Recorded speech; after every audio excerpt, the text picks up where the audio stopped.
On a l'impression qu'il y a plus vraiment match entre l'OM et le PSG, Elton. On l'a rappelé un petit peu, dimanche soir, ils ont quand même beaucoup d'éléments en leur faveur, la supériorité numérique, Kylian Mbappé qui n'est pas spécialement dans un grand soir.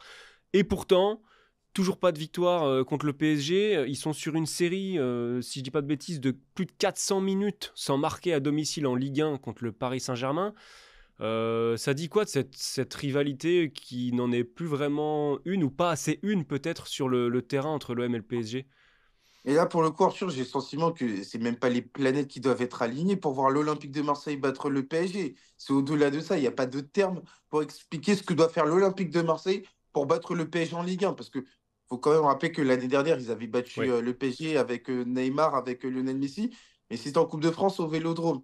Et là, pour le coup, ça renvoie à quoi? Ça renvoie à quelque chose qui s'est développé du côté de l'Olympique de Marseille et qui se voit année après année, saison après saison, match après match. C'est ce complexe d'infériorité. Parce que, en gros, se réjouir du fait que l'Olympique de Marseille, au Vélodrome, alors qu'ils ont besoin d'aller chercher avec des champions, que l'Olympique de Marseille soit satisfait d'une bonne entame de match contre le PSG, ça en dit long. L'Olympique de Marseille ne peut pas attaquer un classique en étant dans une forme de soumission mentale et en affichant juste cette idée que ça va être un sparring partner pour le PSG. L'Olympique de Marseille est un club qui, depuis plusieurs années, a mis beaucoup d'argent sur le marché des transferts et s'est qualifié en Ligue des Champions. Bon, via les barrages de Ligue des Champions, on a le droit d'attendre beaucoup plus du côté de l'Olympique de Marseille et qu'il soit au minimum un challenger pour l'Olympique de Marseille. Lapsus révélateur, mais pour le PSG, parce que je rappelle que le PSG, version QSI, a quand même perdu 3 championnats. Et quand je parle de 3 championnats, on parle de Montpellier. Ok, c'était la première année, c'était une version bêta, mais il y a eu Monaco et il y a eu Lille en 2021.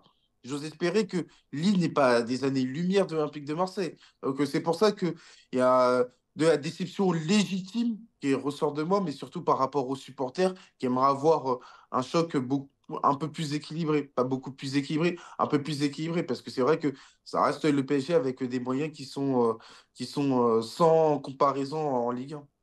Bon, finalement, cette déception, j'ai l'impression elle dépasse un petit peu le cadre de l'OM aussi parce que là, on est à la 27e journée et le PSG a 12 points d'avance sur son dauphin qui est Brest. Si on nous avait dit ça en début de saison, je pense qu'on aurait eu un peu de mal à y croire. Et finalement, cette course pour l'Europe qui est assez serrée derrière le leader parisien, est-ce qu'elle camoufle pas un petit peu la faiblesse de la Ligue 1 cette saison, mise en avant par l'irrégularité de beaucoup trop de gros de ce championnat, Elton? Oui, c'est tout à fait ça. Pour moi, c'est mon avis, à savoir que, en gros, mais oui, il faut accorder énormément de crédit à ce que fait Brest. On l'a dit il y a 2, 3 épisodes par rapport au fait que Brest, moi, par exemple, je les attendais davantage pour se maintenir comme il l'avait fait l'année dernière. Mais par rapport à ça, il faut pas nier le fait qu'à partir du moment où il y a les équipes, ils se battent pour la Ligue des Champions qui tournent à une moyenne de moins de 2 points. C'est quand même pas rassurant. C'est quand même pas rassurant.